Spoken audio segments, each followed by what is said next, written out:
Well, good morning, everybody, and Happy New Year, and welcome back to the second session of the 119th Congress. We woke up yesterday, as it's been mentioned this morning, to very tragic news. Our dear friend and colleague, Doug LaMalfa, passed away unexpectedly at the age of 65. We were on the way into our gathering, our retreat that we had planned for policy, planning, strategy purposes. And I quite literally found out about it on the way in, and it really shook us. Doug was a great man. He really was truly a great man.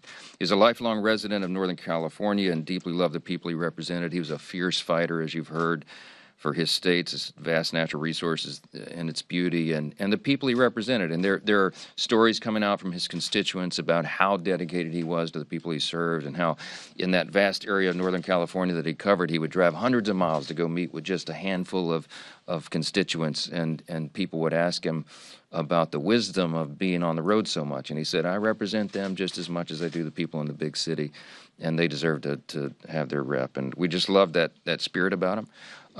I was on the phone yesterday with his beloved wife, Jill, who's now a widow, and they had 4 children, as was mentioned, and Jill is in as good a spirits as you could imagine, having just had this tragic loss, and she was with him, right before he passed, and she has great comfort, though, in knowing the blessed assurance, as we say in the Christian church, that she knows where he is, and we're comforted by her comfort in that. We're praying for them, and we're going to miss him dearly.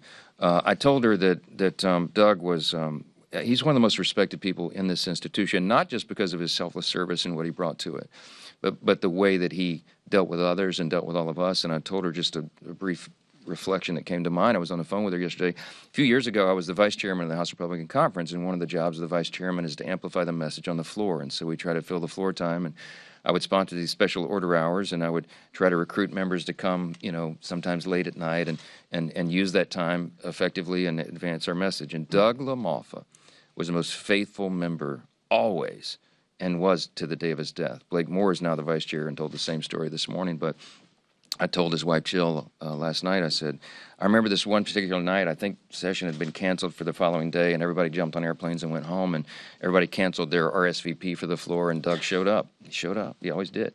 And he and I think, were the only two that spoke that night and tried to fill the hour, and we were done. I walked off the floor, and it's like a ghost town there late at night like that, and I looked up at the big guy and put my arm on his shoulder. I said, Doug, thanks, man, but why'd you do this? You didn't have to do it. And he looked at me so serious and put his big hand on my chest, and he said, because I believe in this country, I believe in our cause, and I believe in you.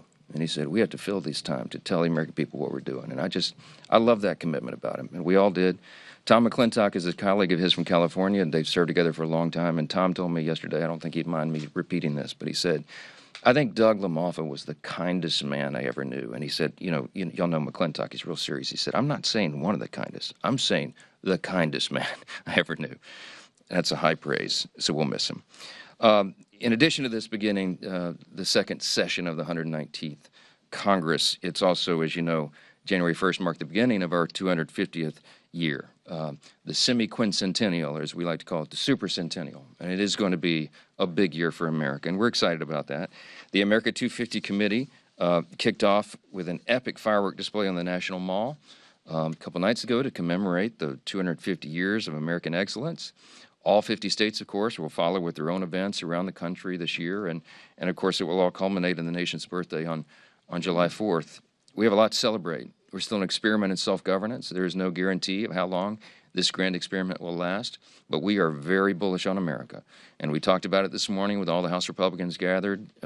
With this while we're mourning Doug's death, we also have this anticipation and excitement about what's ahead of us, and we understand the magnitude of the history that's upon us here and the responsibility that everybody in this building has to continue this great republic, and we're going to keep it.